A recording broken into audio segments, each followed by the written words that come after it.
నమస్తే site news కి స్వాగతం. ఎస్పీ కార్యాలయం నందు నిర్వహించిన మీడియా సమావేశం నందు కేసు వివరాలను మీడియాకు వెల్లడించారు ఎస్పీ సన్ప్రీత్ సింగ్.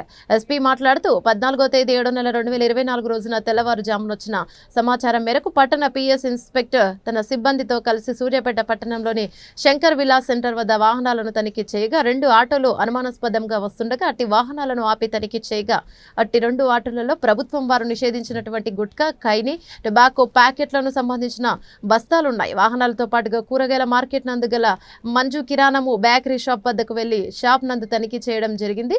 గది నందు లక్షల విలువ గల గుట్కా, ఖైనీ, టొబాకో బస్తాలున్నవి. అట్టి వాటిని పట్టుబడి చేసి షాప్ ఓనర్ను అదుపులోకి తీసుకున్నారు.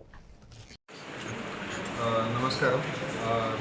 ఇప్పుడు సూర్యాపేట టౌన్ పోలీస్ స్టేషన్ పరిధిలోని ఒకటి మంచి క్వాంటిటీలోని గుట్కా స్వాధీనం చేసినట్టుగా కేసు ఒకటి బుక్ చేయడం జరిగింది.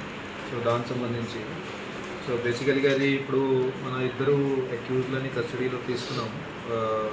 మాయా దేవరాజ్ శివ సతీ అని ఈయన ఓనర్ ఆఫ్ మంజు బేకరీ అని ఉన్నాడు. ఇక్కడ సూర్యాపేట టౌన్లోని బేకరీ ఉంది. అట్లాగే ఈయనతో పాటు ఒక నవీన్ అని ఉన్నాడు, ఈయన డ్రైవర్గా పనిచేస్తాడు. బేసికల్గా ఇందులో జరిగింది ఏంటంటే ఇది లోకల్ మనకి పోలీస్కి ఇన్ఫర్మేషన్ వస్తే, ఇక్కడ మన ఇన్స్పెక్టర్ గారికి ఇన్ఫర్మేషన్ వస్తే సో ఒక వెహికల్ని ఇది ట్రాక్ చేస్తే అది పట్టుకోవడం జరిగింది. ఆ వెహికల్ ఒక ఆటో ఉంది, చిన్న ట్రాలీ తోటి, అది సీజ్ చేస్తే దాంట్లో ఒక 5 lakhs వరకు గుట్కా ఉన్నట్టు ఎట్లా తెలిసింది. సో అది పట్టుకున్నాక తర్వాత ఫర్దర్ ఇంటరోగేషన్ కానీ ఇన్వెస్టిగేషన్ కానీ అట్లా చేయడం జరిగింది. సో అట్లా చేసిన తర్వాత అది క్రమంలోకి ఇంకా ముందుకు వెళ్తే తెలిసింది దట్ ఈయన యజమాని ఎవరైతే ఉన్నాడో మంజు బేకరీ ఓనర్ అని శివసాతి A1 ఎవరైతే ఉన్నాడో ఈయన తన బేకరీలోనే వెనకాల ఒక చిన్న కంపార్ట్మెంట్ లాగా చేసి దాంట్లో మిగతా కూడా ఇది గుట్కా స్టోర్ చేసినట్లా తెలిసింది. సో అక్కడ పోయి చెక్ చేస్తే దాదాపు 6 లక్షల వరకు అక్కడ స్టోర్ చేశారు.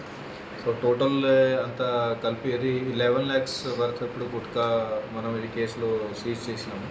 సో బేసికలీ నా సోర్స్ వచ్చేసి వేరే వేరే చోట్ల కొంత కర్ణాటకలో బీదర్ నుంచి తెచ్చుకున్నాడని అట్లా చెప్తున్నారు.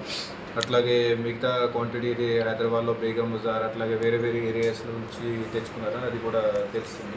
సో అవన్నీ యాంగిల్స్లో ఇప్పుడు విచారణ చేస్తున్నాము దట్ ఎక్కడెక్కడి నుంచి చేస్తున్నారు.